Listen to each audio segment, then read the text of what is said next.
భరతమాత ముద్దుబిడ్డ ప్రజల రాష్ట్రపతి అబ్దుల్ కలాం పార్థివ దేహాన్ని ఢిల్లీ నుంచి రామేశ్వరానికి తరలిస్తున్నారు. నిన్న ప్రజల సందర్శనార్థం ఢిల్లీ రాజాజీ మార్గులోని కలాం అధికార నివాసంలో ఉంచిన పార్థివ దేహాన్ని పాలెం విమానాశ్రయానికి తీసుకువస్తున్నారు. అక్కడి నుంచి ప్రత్యేక విమానంలో తమిళనాడుకు తరలించనున్నారు. ముందుగా మదురై తీసుకెళ్లి ఐఏఎఫ్ హెలికాప్టర్లో కలాం స్వగ్రామం రామేశ్వరానికి తరలించనున్నారు.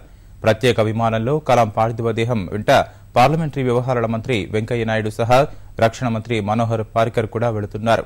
కలాం భౌతిక కాయాన్ని రేపటి వరకు ప్రజల సందర్శనార్థం రామేశ్వరంలోనే ఉంచనున్నారు.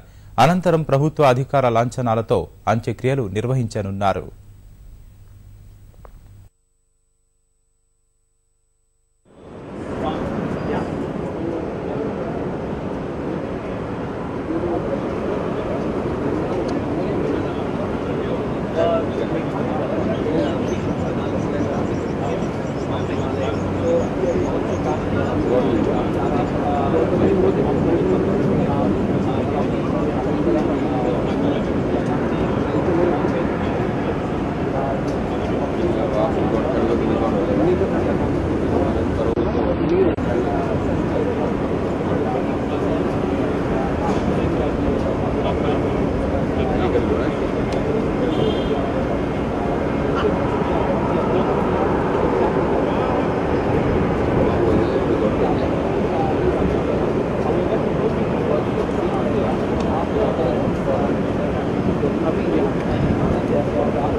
భరతమాత ముద్దుబిడ్డ ప్రజల రాష్ట్రపతి అబ్దుల్ కలాం పార్థివ దేహాన్ని ఢిల్లీ నుంచి రామేశ్వరానికి తరలిస్తున్నారు.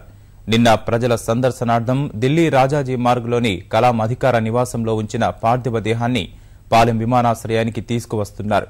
అక్కడి నుంచి ప్రత్యేక విమానంలో తమిళనాడుకు తరలించనున్నారు.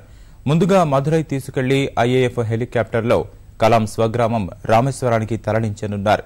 ప్రత్యేక విమానంలో కలాం పార్థివ దేహం వెంట పార్లమెంటరీ వ్యవహారాల మంత్రి వెంకయ్యనాయుడు సహా రక్షణ మంత్రి మనోహర్ పారికర్ కూడా వెళుతున్నారు. కలాం భౌతిక కాయాన్ని రేపటి వరకు ప్రజల సందర్శనార్థం రామేశ్వరంలోనే ఉంచనున్నారు.